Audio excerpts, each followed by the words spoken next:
My mother-in-law had a mental breakdown after she learned that we were getting married and she told the family that I was S8, now she has to face the consequences. I'm 26, and my hubby is 27. We've been together since we were 16 and 17. Early on I loved his mother, she was the sweetest woman ever. She welcomed me with open arms and always made good company. Of course, like everyone, she had her moments, like getting a little too mad at the cashier not understanding her needs, or making a joke that made people a little uncomfortable. But everyone always brushed it off because she's just an amazing person. At the age of 23 to 24, me and my husband got engaged, and I don't know how to explain it, but it's like his mother's persona just flipped, like there was a switch on the back of her head. When we told her we were engaged, she got pale and looked like we had told her someone had died. Hubby got weirded out like this and called her out on it. She just said she had to go, and we didn't hear from her for about 3 weeks. So when we got up for our lunch date, we worried. Maybe my husband came off a little harsh, so we went to check on her. Hubby's dad let us in, but had to talk to us first. He had begun to tell us that she was shaken up by the proposal, saying it wasn't how things were meant to be. Hearing this, my husband got mad at his mother, implying that she had always thought of their relationship as temporary. He went to their room with me and his father following behind. We had found her coddled up with baby pictures of him crying. This was really disturbing for me, and I excused myself. I was extremely confused and hurt that my soon-to-be mother-in-law thought of our relationship like that.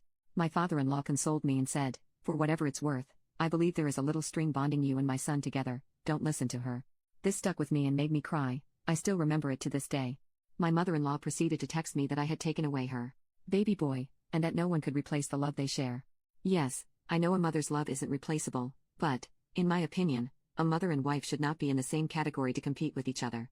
The love they show is completely different, and the love that's given to them is completely different too. She goes on to tell me that it was just meant to be him and her against the world. I didn't respond because it just weirds me out to think if she always felt this way. Back when I was a little girl, a parent of a child I was friends with raped and tortured me. My hubby knew this very early on, and often had to take a few hits because I had panic attacks, especially when we became intimate. He went out of his way to make sure I was loved and appreciated. He kissed all the parts of my body, including my scars. He was extremely protective, in a way where he only worried when something happened for him to be. He took hits from men for me and shouted at whoever he needed to. To say I am in love with this man is an understatement. My mother-in-law knew what happened to me and cried when we told her. Fast forward a bit, some space and talks later, his mother tolerated me. The sting that comes with this relationship change isn't describable. We were attending a family dinner, where we planned on announcing a pregnancy. We had cooked words into the food saying who each person was going to be. Egg, you're my auntie. Most caught on, my little niece caught on first. And then my mother-in-law. She became silent, which we thought was for the better, honestly. After we ate and were just talking, she chimed in, asking, "Is it really my son's baby?" Before I could say excuse, my husband yelled it instead.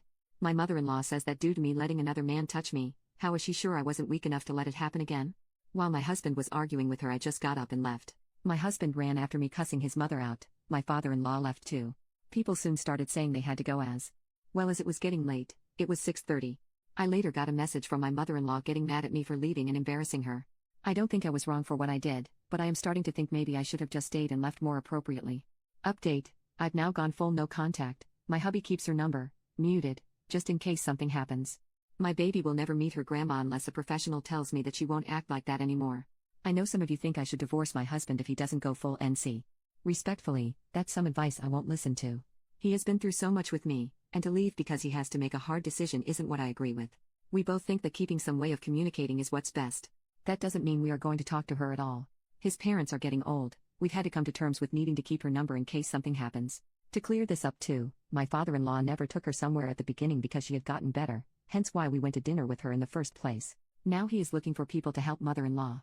And I completely understand why he wouldn't just drop and divorce her. This is real life, and he made a promise to her to never leave when things got rocky. He may be blind and overly hopeful, but he is a man of his word. Now for the real update. So I had fully blocked my mother-in-law number, and she didn't appreciate this at all. It started off with messages to my husband about it, then letters, home visits, and then a rock through our window. We have no evidence that it was her, but we have suspicions. My father-in-law hired a professional to talk to my mother-in-law, and she didn't agree at first, then was willing when the therapist said she wouldn't see her son or his baby ever.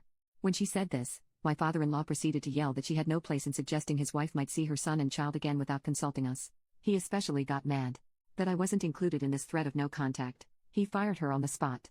We found someone else who understands our position and wants to help give answers to my mother-in-law's family. Her first session went okay. She isn't keen on the therapist's idea, but I think she just remembers what was said to her a couple of days ago. She's been calling my husband and leaving voicemails crying, saying I'm a witch for taking him away from her, and that this isn't how it was supposed to go. We send every voicemail to her therapist and she's given us some possible reasons like bipolar disorder, borderline personality disorder, or schizophrenia. We've continued to get letters in the mail. They differ from crying like paragraphs to the way she plans on getting her son back. A lot were very violent to me and my baby. My hubby isn't standing for this anymore, so we're going to be moving soon and my husband has fully blocked her. This has been hard on my husband because he's having to grieve someone who's gone yet still alive.